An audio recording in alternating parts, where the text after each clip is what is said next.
Hello friends, Koolio here, and welcome back to the channel. Today guys, we're going to be checking out Etheria Restart. Now this game was actually recommended by one of you guys, so a huge shout out to RainV5042, who actually recommended that I should check this game out. So thank you so much for this recommendation. And if you guys have games you want me to check out here on the channel, then make sure to leave a comment down below. And if you enjoy these types of videos where I kind of go back and check out, games I've actually never covered on the channel and whether or not these are games that I would play moving into 2026, then make sure to hit the like button and subscribe to the channel. Now, Etheria Restart is not a new game. This game came out in June of this year. It's a game that is developed and published by XD. They're the same developers and publishers behind games like Sword of Convaleria, which is also another game I've actually never covered here on the channel, which I might actually jump into and check out. So let's go ahead, let's jump into Etheria Restart, and I'll let you guys know the things that I liked about the game, the things that I don't like about the game, and whether or not this is a game I'm going to be playing moving on into the future. So let's get started. Alright, so here we are in the game, and the first thing that I want to point out to you guys is the outfit that my character is wearing. I love it when games have cosmetic systems like this, whether it's cosmetics that you can earn for your characters, even pay for, or cosmetics for your main character. Now, I have to give this as a huge shout out to this game. The fact that I was able to get this fun little Christmas skin completely for free is awesome. They've got some other amazing ones that they released for, their Halloween event, winter events, and things like that. But I also like the fact that they have these other costumes that you can get in the game that you don't need to spend money on. You can actually just use the premium currency that you earn completely for free in the game to unlock these cosmetics. I feel like a lot of gacha games don't allow you to buy cosmetics like this completely for free just by, engaging your time with the game. You have to drop like 15, 20 bucks in order to get these cosmetics unlocked. I love the fact that this game has the option if I want to go in and just spend my premium currency on cosmetics or even earn them for free. Right now is actually probably a pretty good time to jump into the game. They have a lot of events that are going on. So if we jump in over to the events tab, they've got, daily logins. They've got the year-end carnival, which has been a lot of fun. I really enjoy this. Basically, it's got a bunch of little missions you can complete. Accomplishing those missions will give you these little gingerbread cookies, and then you can take those gingerbread cookies to the gingerbread market and get a bunch of sweet rewards, like a lot of really great stuff, like enhancement materials. You can get summoning tickets, the cosmetic, like I told you, this was pretty easy to get. They've also got festive rewards going on right now. I've gotten a whole bunch of these. And Animatry, I don't know if I'm saying that right, they've got a lot of little events throughout the game right now that it's going to keep you busy for a while. One of the events that's going on that I actually really like is this 7-day commission event. Basically, you can get a SSR character completely for free by completing these daily missions. I've completed all the first 3 days. I have to go through and complete the rest. But I like the fact that we can get this character who looks amazing, by the way. She looks so good, completely for free. As a free-to-play player, that is hands down one of my favorite aspects of this game. It's all about spending your time rather than your money in order to get some of these characters. So yes, lots of stuff going on in the game, a lot of activities that you can complete, and a lot of rewards that you're going to claim. However, that's going to lead me to probably the only negative that I really have with this game, and that's kind of my progression lock that I'm in right now. As I've been moving through the story, in order for me to continue moving through the story, I have to reach level 20. Now I'm at level 17, and I hit level 16 like an hour ago. I had to grind to get to level 17. I'm sure if I spend the rest of my resources and really grind throughout the rest of the day, I can eventually hit level 20 and unlock this story.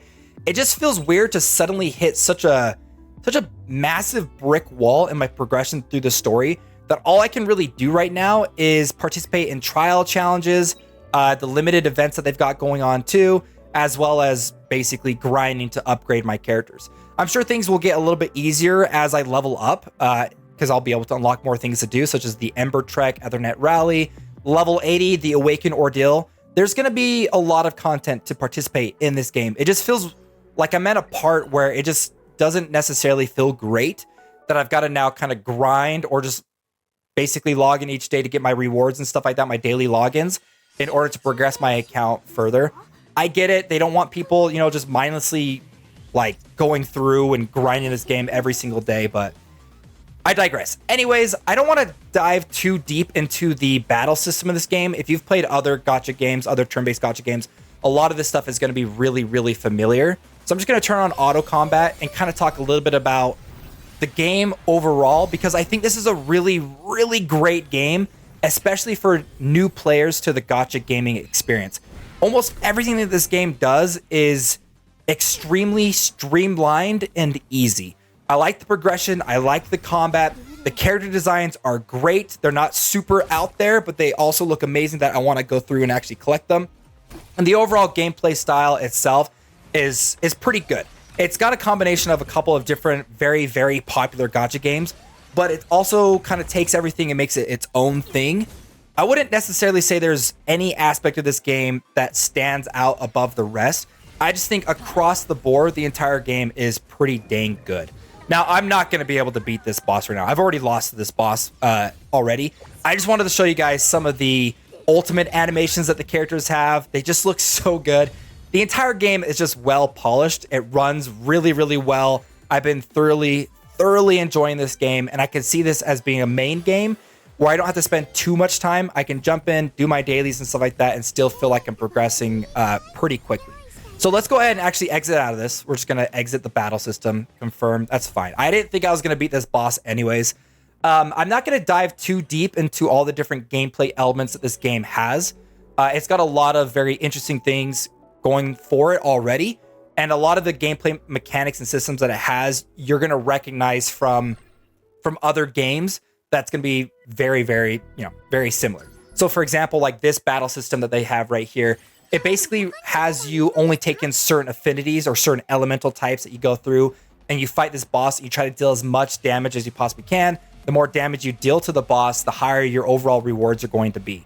Right now, I'm not at that point where I can go through and actually safely, get through this boss without absolutely getting destroyed. But you've probably seen stuff like that. They've got like infinite tower stuff. I believe it's called I want to say it's the Phantom Theater, but the Phantom Theater is probably one of the more unique aspects to this game. You have this boss and then a three-way battle in which you join other people in a co-op mission, and you all drop your teams in here and try to fight and deal as much damage as possible. I was able to get to rank A, not because of my own achievements, but because of somebody else. I think this is really cool. It was really fun jumping in and actually having another player and not just a bot join me. You actually have to create teams to jump in and take on this boss. Maybe I'll do a video in the future where I actually do that, but I just thought this was really, really fun. I think that's such a fantastic system to have in this game. And then you got the Cyber Shadows limited event right now, which is another kind of cool aspect where you have to go through and you have to hunt specific cards, or they call them memes. Once you've collected a certain set of memes within one of these hunts, you'll be able to get a lot of really, really good rewards. And the higher up the difficulty, the higher it is to obtain some of these memes. Again, they take these systems in other games and streamline them to the point where it's just easier and more straightforward and more engaging for new players. An example of that, I would have to say, would be the module system. This is an equipment system. I will say it did take me a second to realize what these red symbols are up at the top, but it's basically a set completion. I have a total of 12 of these symbols, so I get a plus 45% increase to my attack. Pretty straightforward. I just can't remember if maybe I skipped something in the end that would have told me how to do this or what those symbols are. But it's an equipment system, and as you go through and you level up these equipments, it'll unlock a bunch of sub-stats to it. So for example, this one has plus 12 in the HP. If I just upgrade this one at a time, you'll see that it'll randomly unlock these things. This is probably the most randomized stat or randomization when it comes to the customization of your characters that you're going to see in a game like this. But I do like the fact that you get some pretty insane stats with these. And it's pretty easy to just go in and throw these on a character and make them feel fairly powerful as a new player that doesn't want to dive too heavily into a system like this. You just want to collect characters, throw on your best gear, and then just go for it. But if you're somebody who likes to dive in and get the best, really min-max it, you can with a system like this. You can do modulo alterations using specific currencies to go through and get random attributes applied to it. Or you can take your current attributes and then you can randomly attune them to try to get better stats from that. There's a lot of randomization when it comes to the gearing system in this game. It's not necessarily a negative in my point of view. I just think the overall gearing system is pretty straightforward and fun. And I've been really enjoying it so far, specifically taking characters like this healer character that I have and pumping up her attack so that her AoE attack deals more healing. It's easy, it's straightforward, but there is that min-maxing option if you are a player that likes stuff like that. You've also got the prowess system. This is their duplication system as well as an upgrade system for their skills. As you get duplicates, you'll be able to unlock higher and higher stats through this prowess system that you have right here. You've seen it in other games. It's pretty simple, pretty straightforward. But you've got these skill upgrade systems. You need certain materials in order to do this. And once you reach certain thresholds, it'll upgrade to level 2, level 3, level 4, and then eventually level 5. And each time you go through these breakouts or these breakthroughs, you're going to need even more materials in order to do that, more higher rarity materials in order to do that as well. But it's interesting. Gives a little bit more dynamics to how you want to upgrade your character. And then you've got the shells. The shells are these little pets, basically another gear system that you can equip to your character. But I think the thing that I like the most about it is this passive system. You can actually go through and you can attune or reconfigure. That's what it's called. Reconfigure and get a different stat, a different passive stat. And I think that's really, really great. I haven't gotten a chance to do anything like attunements because I need mythic shells in order to do that. The upgrade system uses duplicates as well to be able to increase the overall star rating and increase the level cap for the character for these little characters, which I think are just really, really great. Overall, I think this is a really good game. Etheria Restart is a really fun, straightforward gacha game that I think a lot of new players to this genre, this would be a really, really great start. So if you guys enjoyed this video, if you want to see more videos like this in the future, again, make sure to hit the like button and subscribe to the channel. My name's Koolio, and I'll see you next time.